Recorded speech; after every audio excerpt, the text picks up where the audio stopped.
एक गांव में एक भिखारी रहता था। उस भिखारी को हर चीज से शिकायत थी। हे भगवान, बाकी लोग इतने खुश रहते हैं और मेरी जिंदगी ऐसी कैसी। मैंने ऐसा क्या पाप किया था जिसकी वजह से मुझे ये जिंदगी मिली है। तभी वहां से मोहन जा रहा होता है और वो बात भिखारी की सुनता है और वो बोलता है, क्यों भिखारी भाई, सुबह सुबह रोना चालू? हाँ, तुमको कुछ और काम नहीं है क्या? अरे ये क्या बोल दिया मैंने, तुमको तो सच में ही कोई काम नहीं है।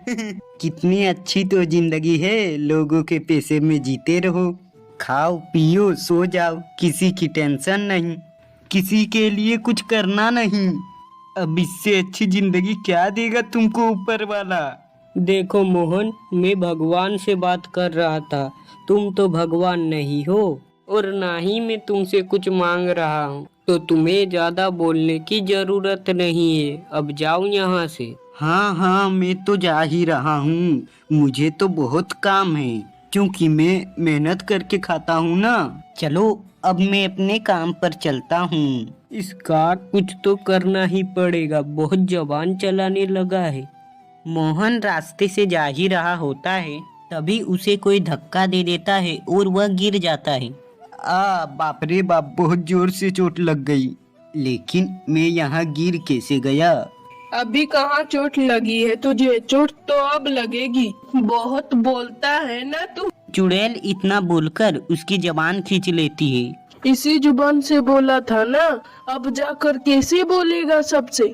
जुबान तो मैंने खींच ली। नहीं नहीं नहीं, ऐसी जिंदगी से तो मरना ही अच्छा है। इतना बोलकर चुड़ैल ने मोहन को जान से मार डाला। ये बात गांव में आग की तरह फैल गई और सब इस बारे में बात करने लगे, लेकिन सबको लगा कि उसे कोई जंगली जानवर ने मार दिया होगा। ये तो होना ही था, जिसको बात करने की समझ ना हो उसके साथ भला कैसे अच्छा हो सकता है। अगली सुबह भिखारी फिर से गांव की सड़क में बैठा होता है। आज कितनी धूप है, लग रहा है जल जाऊंगा मैं। यहाँ तो कोई पानी भी नहीं पिलाता। हाँ हाँ, तुम ही यहाँ के मुख्यमंत्री हो, हम सबको तो तुम्हारे ही सेवा में लगे रहना चाहिए, तभी तो हमारी भाग्य खुलेगी। बड़ा आया पानी पीने वाला, भीख मांगकर मुफ्त का तो खाता है। देखो राकेश, मैंने तुम्हें कुछ नहीं कहा है, तो तुम अपना रास्ता नापो। अरे क्या रास्ता नापो, रोज यहाँ बैठ जाता है रोने मनुष्य कहीं का, जैसे हम तो बहुत मस्ती में हैं? चल भाग यहाँ से। रोएगा तो अब तू। फिर भिखारी जमीन पर राकेश का नाम लिख देता है। फिर राकेश का भी तबीयत खराब होने लगता है और चुड़ैल उसे भी मार देती है। अगली सुबह लोगों को राकेश की लाश मिलती है। ओहो हो, अरे देखो तो कितनी बेदर्दी से मारा है इसको, इसकी तो किसी से दुश्मनी भी नहीं थी। किसी जानवर ने काट लिया होगा मोहन की तरह, बदतमीज तो था ही, किसी को कुछ भी बोल देता था। क्या पता किसी जानवर को मारने की कोशिश की हो तो जानवर ने ही इसे काट लिया। लोग भिखारी की बात को सच मानने लगे। अगली सुबह भिखारी फिर हमेशा की तरह शिकायत कर रहा होता है। हे भगवान, आज मुझे कुछ तो मिले जिससे मेरा जीवन चले, ऐसे तो मैं भूखा मर जाऊंगा। अरे भाई, ऐसे कैसे भूखे मर जाओगे, वो भी मेरे होते हुए? ये लो, आप ये खाना खा लो, मैंने ये टिफिन बनाया था। तुम कौन हो? क्या तुम इस गांव में नए नए आए हो? हाँ भाई, मैं इस गांव में नया नया आया हूँ। चलो अब मैं काम पे जाता हूँ, देर हो रही है। इतना अच्छा व्यवहार तो गांव में किसी का नहीं है, भगवान उसका भला करे। राम जैसे ही वहाँ से काम में चला जाता है, तभी उसे रास्ते में एक थैला दिखाई देता है। अरे रास्ते में किसका थैला गिर गया है? अरे ये किसका थैला है? इतना बोलकर राम उस थैले को देखता है। अरे इसमें तो ढेर सारे सोने के सिक्के भरे पड़े हैं, लेकिन यहाँ किसने रख दिया? किसी का खो तो नहीं गया? तभी वहाँ एक औरत आती है। क्या हुआ भाई साहब, आप इस थैले को लेकर किस सोच पे पड़े हुए हैं? मैडम जी, इस थैले में सोने के सिक्के भरे पड़े हैं, लेकिन ये मेरा नहीं है। मुझे समझ नहीं आ रहा जिसका थैला खोया होगा उसको कितना दुख पहुंचा होगा। अब मैं थैला कैसे उस तक पहुंचाऊं? अरे भाई साहब, जिसके पास सोने के सिक्के होंगे उसके पास क्या कुछ नहीं होगा? ये भगवान का संकेत है आपके लिए। आप बड़े नेक दिल इंसान लगते हैं। ये थैला आप रख लीजिए, ऊपर वाले का तोहफा समझकर। कोई मांगे तो उसको दे दीजिएगा और ना मांगे तो आप रख लीजिएगा। फिर राम उस थैली को लेकर वहाँ से चला जाता है। गांव में हो रहे हादसे से परेशान शंभू बहुत दिनों से पता लगाने की कोशिश करता है और आज भी यही पता लगाने वह राम के पीछे निकला होता है। जो भिखारी से प्यार से बात करे वह वापस जिंदा आ जाता है या फिर सही सलामत वापस आ जाता है। लेकिन जो भी भिखारी से ऊंची आवाज या बुरी तरह से बात करता है वह किसी न किसी के कारण मर ही जाता है। ये चक्कर क्या है आखिर? तभी वह देखता है कि वह सुंदर औरत वहीं खड़ी है और वह भिखारी भी वहां आ गया। कितना नेकदिल इंसान है, ऐसे ही क्यों नहीं होते हर इंसान। इस तरह के हर इंसान रहे तो हमें किसी को मारने की जरूरत ही नहीं पड़ेगी। जी मालिक, इन लोगों को समझ नहीं आता दूसरों के साथ कैसा व्यवहार करना चाहिए। शंभू भूतिया जिन और चुड़ैल की बातें सुन लेता है। अच्छा तो ये बात है, ये तो बड़ा आसान जरिया है पैसा कमाने का। कल मैं भी भूतिया जिन को खाना खिलाऊंगा। फिर अगली सुबह, अरे भिखारी भाई ये लो कुछ खाना खा लो, आपको भूख लगी होगी। धन्यवाद शंभू, लेकिन आज मेरा पेट भरा हुआ है। कोई बात नहीं, तुम्हें जब खाना हो तुम खा लेना। चलो आज तो सोने से भरा थैला मिलने वाला है। तभी रास्ते में उसे 20 का नोट मिलता है। एक प्लेट खाना खिलाने के बदले 20 रुपए।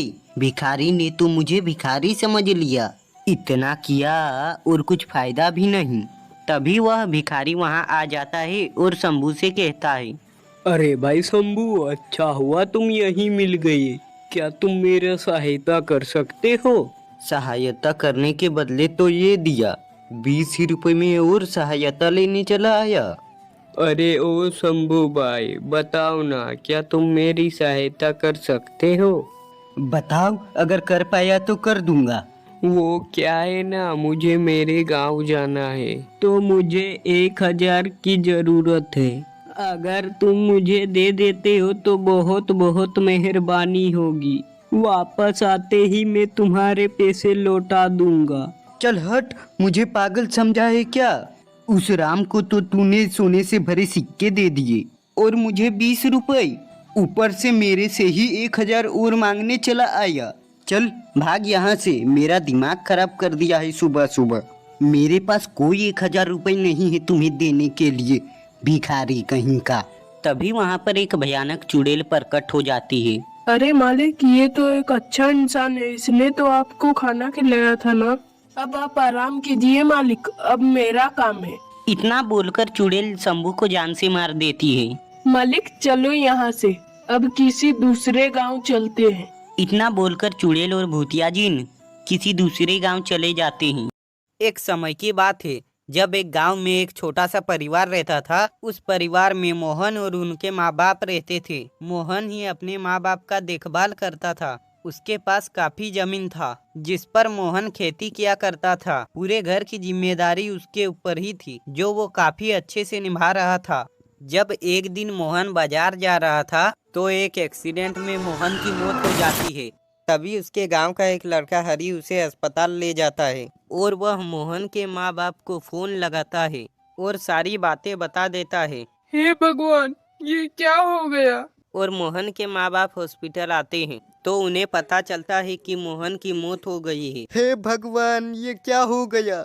एक ही तो औलाद थी, उसे भी छीन लिया। अब क्या होगा हमारा?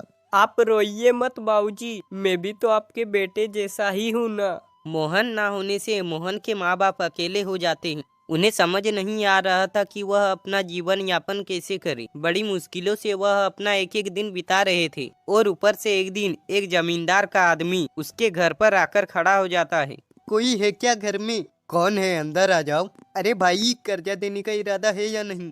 कर्जा? हाँ, कर्जा जो तुम्हारे बेटे ने पिछले महीने लिया था। अरे हम कर्जा कैसे चुका पाएंगे? हमारा तो एक ही सहारा था और वो भी चला गया। अब तो कुछ दिनों में खाने को भी नहीं होगा हमारे पास। वह तुम देखो, मैं कुछ नहीं जानता। जमींदार जी ने पैसे लेकर आने को कहा है। हमें कुछ दिनों की मोहलत दे दो। ठीक है ठीक है, वह आदमी वहाँ से चला जाता है। उसके बाद बूढ़े माँ बाप चिंता में पड़ जाते हैं। मैं सोचता हूँ कल से खेती करना शुरू कर दूं। एक बार की फसल से सारा कर्जा भी उतर जाएगा और हमारा गुजारा भी हो जाएगा। अरे आप इस उम्र में कैसे खेती करोगे? आप तो थोड़ी देर चलने से ही थक जाते हो और खेती करने की बात करते हो। अरे हमारे पास दूसरा और कोई चारा भी तो नहीं है ना।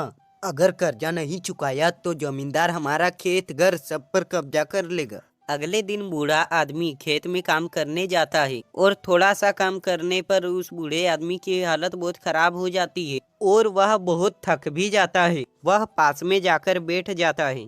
मोहन के बाबूजी वहीं रोने लग जाते हैं। बेटा तू बहुत याद आता है। देख आज तुम्हारे बाबूजी की क्या हालत हो गई है। जब तक तू था हमें कोई चीज की दिक्कत नहीं हुआ, आज तेरे बिना सब खत्म हो गया है। बेचारा बूढ़ा आदमी रो धो कर उठता है और वापस घर आ जाता है। क्या हुआ, आप वापस आ गए? मैंने बहुत कोशिश की खेतों में काम करने की, पर इस बुढ़ापे में मैं कैसे काम कर पाऊंगा। मैंने तो आपको पहले से ही कहा कि आप कहाँ कर पाओगे खेती, पर आपने मेरी एक नहीं सुनी। हाँ सब समझ में आ गया, पर अब ये खेत ये घर हमसे सब छीन जाएगा। क्या होगा अब हमारा। बेचारे बूढ़े माँ बाप चिंता के मारे भूखे सो जाते हैं और उधर खेतों में धुआं निकलने लगता है और एक भूत प्रकट होता है। मेरे खेत, मेरा प्यारा खेत, मेरी मिट्टी मेरे खेत, मैं इसे बंजर नहीं होने दूंगा। मैं अपने माँ बाप को दुख नहीं झेलने दूंगा। मैं मरकर भी अपना फर्ज निभाऊंगा। भूत आता है और खेतों में काम करने लग जाता है। वह पूरी रात खेतों में काम करता है। फिर जैसे ही 4 बजने वाले होते हैं वह एकदम रुक जाता है। सुबह हो गया है, मुझे यहाँ से जाना होगा। किसी ने देख लिया तो गड़बड़ हो जाएगा। फिर वह भूत गायब हो जाता है। फिर जब सुबह होता है पास वाले खेत में हरी काम करने आता है। खेत को जोता हुआ देखकर बड़ा हैरान होता है। अरे बाबूजी तो बहुत ताकतवर निकले। अब बताओ इस उम्र में आधा खेत तो जोत कर चली गई, पर समझ नहीं आ रहा है उसने ये सब किया कब। कल तो वो थोड़ी देर आकर चले गए थे। फिर हरी शाम को घर आते वक्त दोनों से मिलने चला जाता है और बातों बातों में खेतों की जुताई के बारे में बात करने लगता है। यह सुनकर बूढ़े माँ बाप भी हैरान हो गई। मैंने तो ऐसा कुछ भी नहीं किया। कल गया था पर वापस आ गया। तो बाबूजी आपका खेत किसने जोता? अरे तुझे गलतफहमी हुई होगी, छोड़ ये सब। और फिर जब रात होता है तो पूरा गांव सो जाता है। तब फिर से भूत आता है। आधा खेत बचा हुआ है, मुझे आज पूरा करना ही होगा। भूत पूरी मेहनत से खेत में काम करने लग जाता है। रात भर में वह काम करके वह वहां से चला जाता है। अगले दिन फिर हरित खेत को देखकर बहुत हैरान हो जाता है और माँ बाबूजी को बताता है, पर उन्हें समझ में नहीं आ रहा होता है आखिर कौन यह सब कर रहा है। आखिर कौन है जो हमारी मदद कर रहा है? आज रात को हम जाकर देखेंगे। रात में बाबूजी अकेले जाते हैं और वहाँ छुपकर देखते हैं, पर वहाँ कोई भी नहीं होता। सब वैसे का वैसे ही पड़ा रहता है। काफी देर इंतजार करने के बाद वह थक जाते हैं तो वह घर वापस आ जाते हैं। उनके जाने के बाद भूत वापस आ जाता है। आज तो सिर्फ बीज बोने, चलो बोह लेता हूँ। जल्दी जल्दी फसल उगने लगेगा और सारी मुसीबतें दूर हो जाएंगे। भूत जल्दी जल्दी बीज बो देता है। फिर थोड़े दिन बाद खेत में छोटे छोटे फसल उगने लगते हैं। फिर हरी जल्दी से माँ बाबूजी के पास जाता है और उन्हें खेत में लेकर आता है। अरे ये तो वाकई में चमत्कार हो गया। मुझे नहीं पता, पर ये तो चमत्कार ही है। पूरे खेत में फसल उगने शुरू हो गया। फिर मोहन के माँ बाप मोहन को याद करके खूब रोने लग जाते हैं। उनके रोते ही वहाँ बारिश शुरू हो जाता है और उन लोगों को घर आना पड़ता है। फिर उसके बाद मोहन रोज रात को आकर अपने जादू से बारिश करता है। कुछ ही दिनों में लहराते हुए फसल उग जाते हैं। माँ बाबूजी को तो समझ में नहीं आ रहा होता है कि आखिर यह सब कौन कर रहा है। फिर एक दिन दोनों बूढ़े माँ बाप सोचते हैं कि वह पूरी रात वहीं खेत पर बैठकर रहेंगे। फिर रात में वह छिपकर देखने लगते हैं। काफी देर हो जाते हैं पर वहाँ कोई नहीं आता। उस दिन भी मैं रात में आया था पर यहाँ कोई नहीं आया था।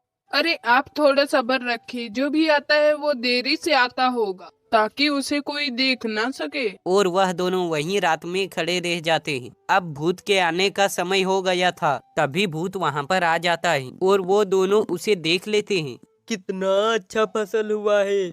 इसको बेचकर माँ बाबूजी बहुत खुश हो जाएंगे और अपना सारा कर्जा भी माफ हो जाएगा। फिर वह दोनों को समझ में आ जाता है कि यह भूत कोई और नहीं उसका बेटा मोहन ही है, जो मरकर भी उन लोगों का मदद कर रहा है।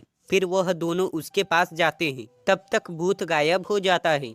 अरे ये तो मेरा बेटा मोहन ही था जो मरकर भी हम लोगों की मदद कर रहा है। फिर वह फसल बेचकर अपना सारा कर्जा चुका देता है।